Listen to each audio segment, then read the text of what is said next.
Assalamualaikum warahmatullahi wabarakatuh. Selamat pagi, salam guru-guru hebat.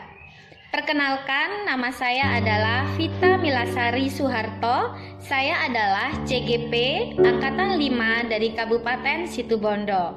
Kali ini saya akan memaparkan tentang demonstrasi kontekstual pembelajaran Ki Hajar Dewantara di sekolah saya. Mari kita saksikan. Ki Hajar Dewantara lahir di Yogyakarta pada tanggal 2 Mei 1889 dengan nama Raden Mas Suwardi Suryaningrat. Ki Hajar Dewantara dibesarkan di lingkungan keluarga Keraton Yogyakarta. Saat genap berusia 40 tahun, Raden Mas Suwardi Suryaningrat berganti nama menjadi Ki Hajar Dewantara. Semenjak saat itu, Ki Hajar Dewantara tidak lagi menggunakan gelar kebangsawanan di depan namanya. Hal ini ditujukan agar Ki Hajar Dewantara lebih dekat dengan rakyat. Bersama rekan-rekan seperjuangannya, Ki Hajar Dewantara mendirikan sebuah perguruan yang bercorak nasional yang diberi nama Taman Siswa pada tanggal 3 Juli 1922. Disinilah awal mula tonggak perjuangan Indonesia di bidang pendidikan.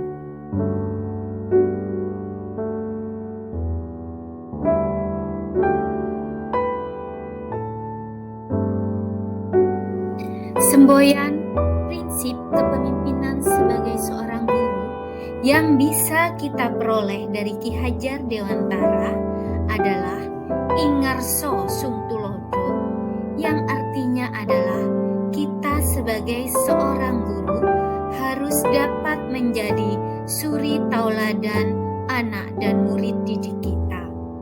Yang kedua adalah Ingmatyo Mangunkarso, yang artinya adalah kita sebagai seorang guru harus dapat memberikan semangat kepada anak dan murid kita atas ide-ide mereka yang cemerlang.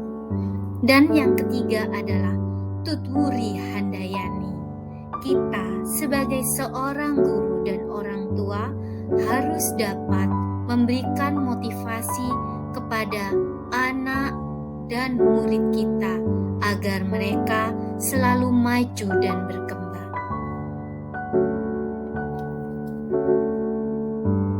Pendidikan dan pengajaran memiliki makna yang serupa namun tidak sama. Ki Hajar Dewantara menyatakan bahwa pengajaran merupakan bagian dari pendidikan. Pengajaran sendiri adalah proses pemberian ilmu kepada anak-anak sehingga anak-anak dapat mengambil manfaatnya.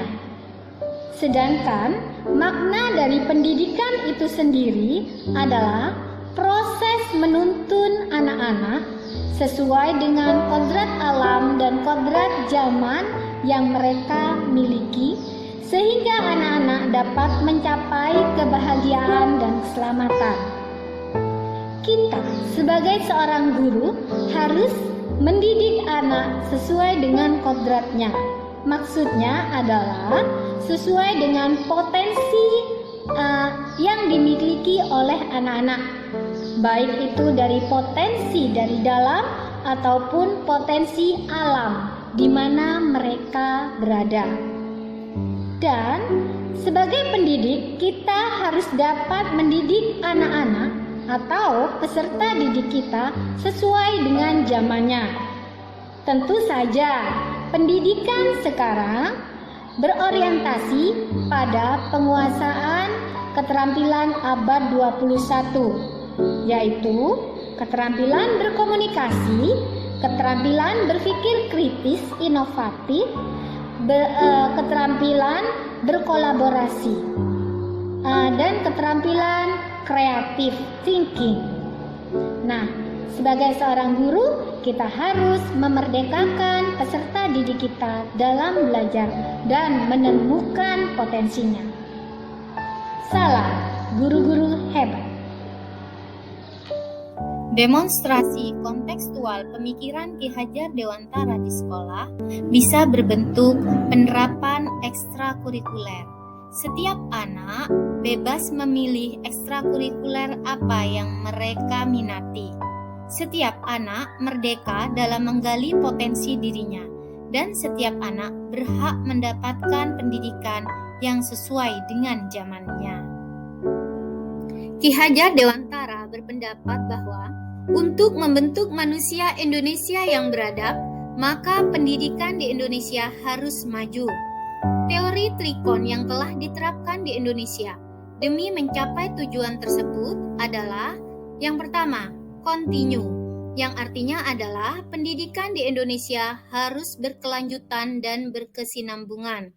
Yang kedua adalah konsentris, yang artinya adalah pendidikan di Indonesia harus sesuai dengan kodrat alam dan sosiokultural budaya. Yang ketiga adalah konvergen, yang artinya adalah pendidikan di Indonesia harus sesuai dengan zamannya.